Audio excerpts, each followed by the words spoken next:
Hello there everybody, this is the Dusk Alchemist from Dusk Gaming Entertainment. I haven't been making any videos in a while, but I'm going to try and fix that. I uploaded a little Destiny glitch fail the other day, but I'm going to finish this up by making an actual Destiny review. And I'm going to go over a few different things and then give you a final score, because everyone loves final scores on a review video. So I'm going to go over its story, its soundtrack, its PvP, its PvE, and the raid.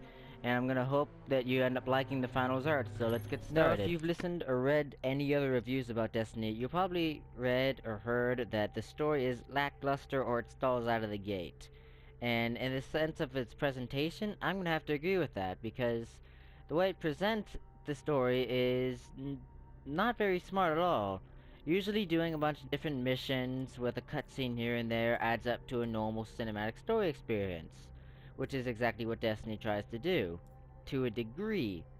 But the problem with what they do is all of these missions that they give you to choose from, when a normal cinematic story experience, they are all related, they are linear, and they go from one to the other. And some people don't like linear storytelling experiences, but it's usually the best way to tell a story, which is what everyone's been expecting from the makers of Halo. The only problem with that is a lot of these missions are completely unrelated to one another. They are single-shot story missions which, if they expanded upon, could have been their entire own, almost game storylines itself. Example, there's one mission where you kill the leader of an entire army here on Venus called Scourge of Winter.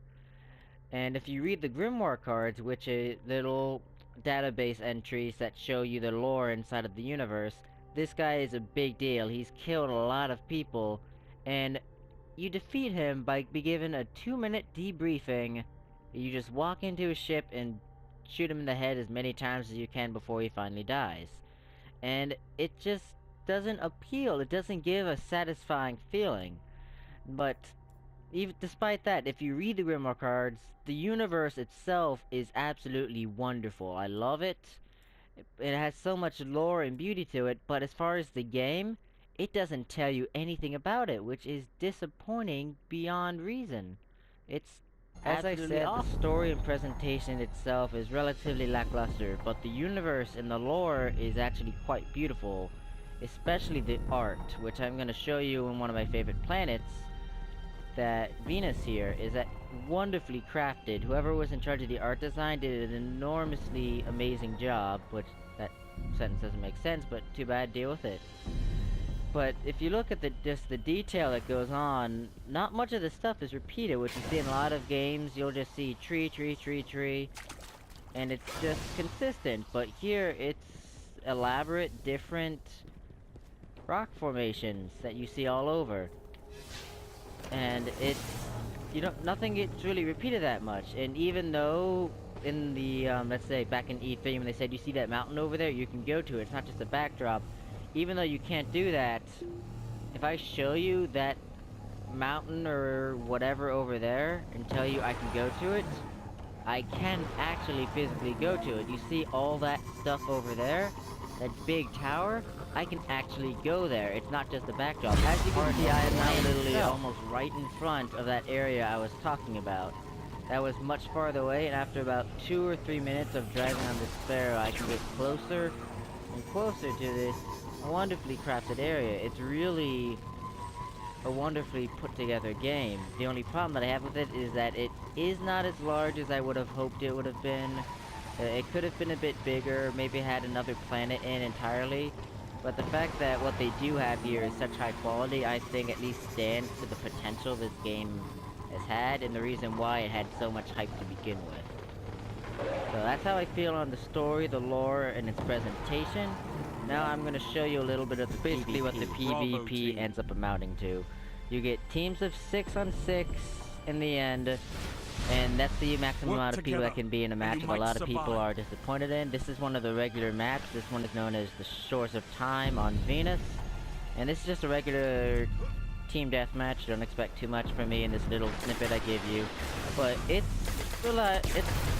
pretty basic. I've been blinded. If you want to have a good time, you'll be able to have it. The gameplay is relatively enjoyable. I'm not relatively that good at it, But if you want to have a good time playing PvP, this is a really interesting twist on it as far as first-person shooters go, because there's 3 different classes in the game, and each of them have two different subclasses.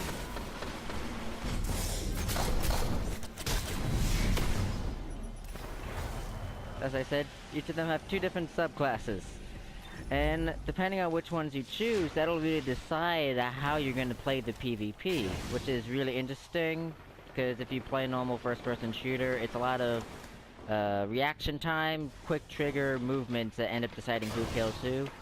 And this one, with the addition of the radar in the top left, you're going to have to treat it a lot differently than you will a lot of other first-person shooters. As far as the game modes in Crucible, there are 4 main ones: Control, Clash, Rumble, and I'm not sure I've actually unlocked the last one. I don't do much Crucible, so I apologize. So basically, Control is sort of, you take control of 3 different areas. For each one you get bonuses to kill. Clash is just pure team warfare, 6-on-6 team deathmatch. This is free-for-all team deathmatch. Kill everything, watch your back, there are no teams. Occasionally there'll be a temporary event, or not really an event, but it'll open up other sort of things. Oh wait, this is skirmish, now I remember, haha. Skirmish is when you have a team of 3, and it's just 3 people on 3 people. You can revive your teammates in this game mode, it's kind of fun. And Salvage is sort of like it, except you have to take control of relics that pop up from time to time. So it's got a few basic game modes, but I wish it had more. You cannot make your own private matches, which is kind of disappointing. There's no custom game modes like you might see in something like Killzone Shadowfall, or I think you can do that in the Call of Duty games. So PvP is limited, but it's a different experience than other first-person shooters you'll get, so that's sort of something to look forward to. The last thing I want to talk to you guys about before making my final judgment would have to be the gameplay itself. Now, it's got really good gameplay as far as any first-person shooter is concerned. I don't play many first-person shooters, but I absolutely love the gameplay for this. And a difference between this and most first-person shooters is the class system. You might not think there's much of a difference as far as weaponry. Any class can use any weapon, but each class has a vast diversity in the abilities, skills, and usefulness when it comes to things like the final raid. And all of the classes are, in my personal opinion, very well balanced. Each of them have their own perks and abilities that shine out above the others. But if you so choose, you can customize the perks and abilities in each of the classes to make them bulkier, to make them faster, or have their health regenerate more, depending on your personal choice of work, how you want to play your game. So it gives you the option to do that no matter what class. And in the end, the gameplay is just really, really good, and I absolutely adore it. I can't think of anything particularly wrong with the gameplay. If anything, the only thing I can think wrong as far as the gameplay experience would be the fact that the servers sometimes get really laggy, or you might be kicked from a level randomly. But this doesn't usually happen very often, and when it does, you need to just set the controller down and take a break. Now, before I pass on my final verdict to everyone watching this, I'm gonna go over a summary of everything that I've mentioned to this point. The story in its presentation is almost non-existent, and it's just not really good at all. I wish they could have spent more time on it. It just leaves a bad taste in the mouth as far as the main story is concerned. The universe itself, however, is absolutely wonderful. It's bright, it's vivid, it's beautiful, it's well designed, it doesn't get boring. But because of the story, it doesn't really explain that at all. You have to read the Grimoire cards, which you have to go out of your way to a computer or install the Destiny app onto your phone if you actually want to watch it or read about it. The PvP is something to do if you're bored, but because there's only 4 game modes and there's no custom ones, there's a chance that you may get bored of it as well. But if you need a break from something like Call of Duty for something else, it'll be a good change of pace. Now, the gameplay itself is the best feature of the game. It's absolutely wonderful, and I can't think of many faults for it there. The servers definitely need some fixing up. There's people on the forums complaining about them all the time. But for my final verdict, I'm going to go a little bit higher, or a lot higher than what a lot of the other reviewers have said as far as the mainstream ones.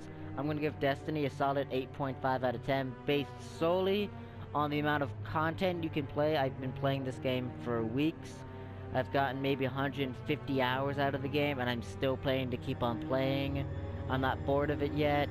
The story, I'm gonna give that a pass as far as giving it any praise, but the gameplay is wonderful. If you have some friends to play it with, you should have no problem getting a lot of fun out of this game.